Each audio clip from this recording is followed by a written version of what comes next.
देहरादून के उत्तराखंड में जंगलों की आग अब भी लगातार भड़क रही है। अब राज्य को इंद्रदेव से कुछ राहत मिलने की उम्मीद है। देहरादून में मौसम विज्ञान केंद्र के निदेशक विक्रम सिंह ने कहा कि राज्य में 4, 7, 8 मई तक बारिश होने की संभावना है, हालांकि जो 11 मई से तेज हो जाएगी और इससे जंगल की आग बुझाने में काफी मदद भी मिल सकती है। विक्रम सिंह ने कहा कि कुमाऊं क्षेत्र में 7 मई से और गढ़वाल क्षेत्र में 8 मई से बारिश शुरू हो जाएगी। मुख्यमंत्री पुष्कर सिंह धामी ने मुख्य सचिव राधा रतूड़ी को सभी जिलाधिकारी को 1 सप्ताह का नोटिस देकर जंगल की आग की नियमित निगरानी के निर्देश जारी करने को कहा है। पौड़ी तहसील के थापली गाँव की रहने वाली 65 साल की सावित्री देवी बीते शनिवार को जंगल की आग उनके खेत में लग गई थी। अधिकारियों ने कहा कि वो खेत में रखे घास के बंडल इकट्ठा करने के लिए गई थी, लेकिन आग में फंसकर झुलस गई। तो सीमा सड़क संगठन यानी कि बीआरओ ने चमोली के लफ्तल से पिथौरागढ़ तक के लिए सड़क कटिंग का काम शुरू कर दिया है। यहां 80 किलोमीटर संचुतला टोपी ढूंगा मिलग सड़क बननी है, जिससे कि करीब 40 किलोमीटर तक हील कटिंग की जा चुकी है।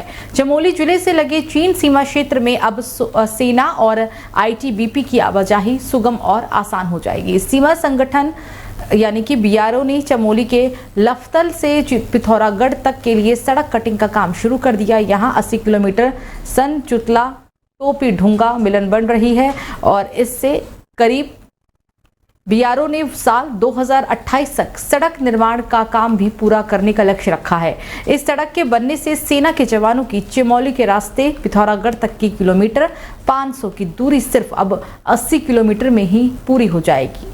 नीति घाटी के अंतिम गांव नीति से आगे चीन सीमा क्षेत्र से शुरू हो जाती है। यहां सीमा क्षेत्र में सेना और आईटीबीपी की अग्रिम चौकियां भी स्थित है। इन दिनों ये चौकियां चारों ओर बर्फ से ढकी हुई है। मलारी से लफ्तल यानी कि 45 किलोमीटर तक सड़क पहले से ही बन गई थी। यहां से आगे संचुतला टोपी ढूंगा मिलंग यानी पिथौरागढ़ तक सड़क निर्माण काम बीते साल नवंबर महीने में शुरू हुआ था। विषम भौगोलिक परिस्थितियों के बीच बीआरओ के मजदूर यहां करीब 40 किलोमीटर तक सड़क बनाने के लिए हील कटिंग कर चुके हैं। तो उत्तराखंड के जंगलों में लगी आग अब डराने लगी है। रविवार को अल्मोड़ा में आग ने दूरागिरी मंदिर को घेर लिया। चारों तरफ से जंगल की आग मंदिर के बिल्कुल करीब पहुंच गई। आग को देखते ही वहां पर श्रद्धालुओं में भगदड़ मच गई। बताया जा रहा है कि आग से मंदिर परिसर की सीढ़ियों में टंगी घटी और टीन शेड पूरी तरह से जलकर राख हो गया। अफरा तफरी के बीच मंदिर परिसर की दुकानों को भी बंद करा दिया गया। गनीमत रही कि वन विभाग की टीम ने तुरंत मौके पर पहुंचकर आग बुझाई। इससे बड़ी घटना होने से बचा जा सका। बढ़ती गर्मी के साथ उत्तराखंड के विभिन्न क्षेत्रों में जंगलों में आग की लगातार कई घटनाएं सामने आ चुकी है। नवंबर से अब तक 910 घटनाएं सामने आई हैं और इसकी चपेट में आकर अब तक 5 लोगों की जान भी जा चुकी है और 5 अन्य घायल भी हैं। उत्तराखंड में दरअसल 1145 हेक्टेयर से अधिक वन क्षेत्र आग की घटनाओं के कारण प्रभावित हुआ है। पिछले 24 घंटे की बात की जाए तो आग लगने की 24 घटनाएं सामने आ गई हैं। राज्य के मुख्यमंत्री पुष्कर सिंह धामी ने रविवार को निर्देश दिया कि सभी जिलाधिकारी 1 सप्ताह तक रोज लगातार जंगल की आग पर निगरानी रखेंगे। पौड़ी जिले में जंगलों में आग लगाने के आरोप में 4 व्यक्तियों के खिलाफ मुकदमा दर्ज किया गया है। तो चलिए खबरों में आगे बढ़ते हैं। राज्य कर विभाग ने कागजों पर चल रही 22 फर्मों की 8.5 करोड़ रुपए की जीएसटी चोरी पकड़ी है, जो प्रदेश में इलेक्ट्रिकल इक्विपमेंट और उसके कच्चे माल का कारोबार कर रही थी।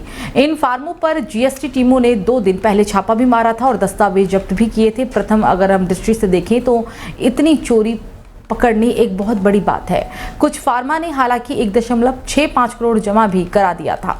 राज्य कर विभाग के अफसरों के मुताबिक कागजों में चल रही 22 फर्मों की चेन पकड़ ली गई है। 3 मई को हालांकि जीएसटी की टीमों ने देहरादून, हरिद्वार, रुड़की में एक साथ इन फार्मों के व्यापारिक प्रतिष्ठानों पर भी छापा मारा। कुछ महीने से इनके लेन देन पर भी निगाह रखी जा रही थी। ये फर्में उत्तराखंड से बाहर पंजीकृत फर्मों से बिना माल की वास्तविक आपूर्ति बिल ट्रेडिंग के जरिए बोगस आईटीसी का लाभ देकर अपनी जीएसटी देयता समायोजित कर रही थी। इन सप्लायर फार्मों की पुरानी चेन की जांच में पाया गया है कि आने वाले माल के मुकाबले अधिक सप्लाई मूल्य के ईवे बिल बनाए गए हैं। छापे में इन प्रतिष्ठानों से दस्तावेज भी जब्त किए गए थे। हालांकि फॉरेंसिक एक्सपर्ट की मदद से डिजिटल एविडेंस भी इकट्ठे कर लिए गए हैं, जिनकी जांच अब पड़ताल के बाद पहले दृष्टि से 8.5 करोड़ की जीएसटी चोरी पकड़ी गई।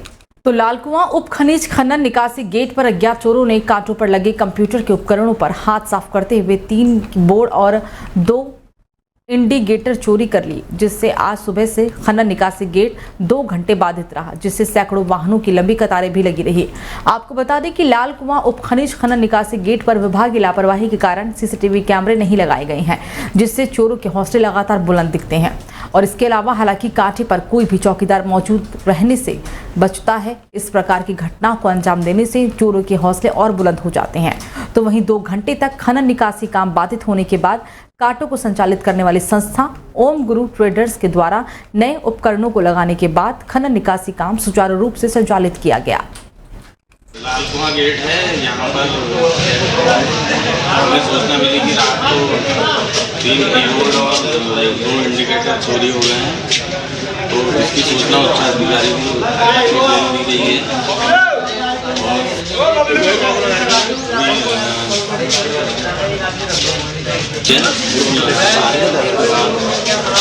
कितनी गाड़ियाँ हैं, कितना 800 गाड़ी अभी 1.5 घंटे से अभी बाकी थी, जब तक